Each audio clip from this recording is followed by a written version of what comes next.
Alors le Marseille PSG dont je vais vous parler, c'est celui du 5 mai 89, 35e journée de championnat. C'est le match au sommet, celui qui peut en tout cas décider du titre. Le PSG est en tête avec 65 points, la meilleure défense. L'OM est deuxième, 64 points, la meilleure attaque. Donc déjà une opposition de style, mais pas encore une opposition entre deux clubs rivaux. Le terme classico à l'époque n'existe pas.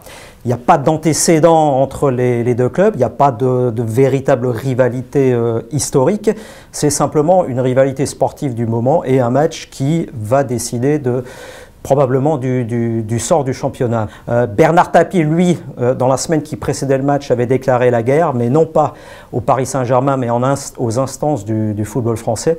Il voulait la peau, carrément, du président de la fédération, Jean Fournet-Fayard, et du président de la Ligue, Jean Sadoul, et il cherchait également, ce qu'il n'avait pratiquement pas caché, à se débarrasser de Michel Hidalgo, qui était le directeur sportif de l'OM. On s'attendait à un vélodrome plein, plus de 40 000 spectateurs. Il y avait une grosse mobilisation policière. Alors non pas tant qu'on craignait des incidents entre les supporters des deux camps, puisqu'il n'y en avait jamais eu, mais le match intervenait 3 semaines après la tragédie de Hillsborough, qui avait fait 96 morts, et les forces de sécurité étaient vraiment sur les dents, un peu partout d'ailleurs en Europe.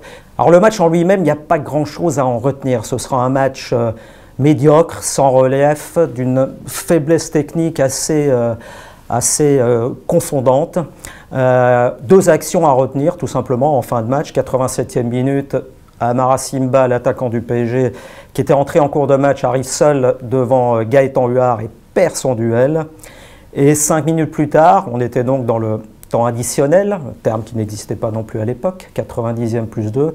Franck Sauzet récupère un ballon à 25 mètres du but de Joël Batz, côté gauche, et ajuste une frappe surpuissante qui fait mouche et qui donne la victoire à l'OM.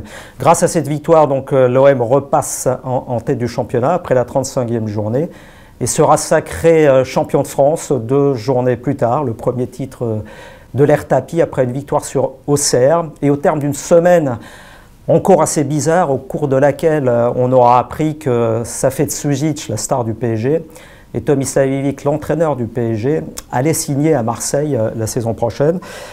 Une rumeur qui ne se vérifiera pas, mais qui aura bien plombé la semaine du PSG, qui en faisant match nul à Lens, eh bien, cédera définitivement le titre à l'Olympique de Marseille.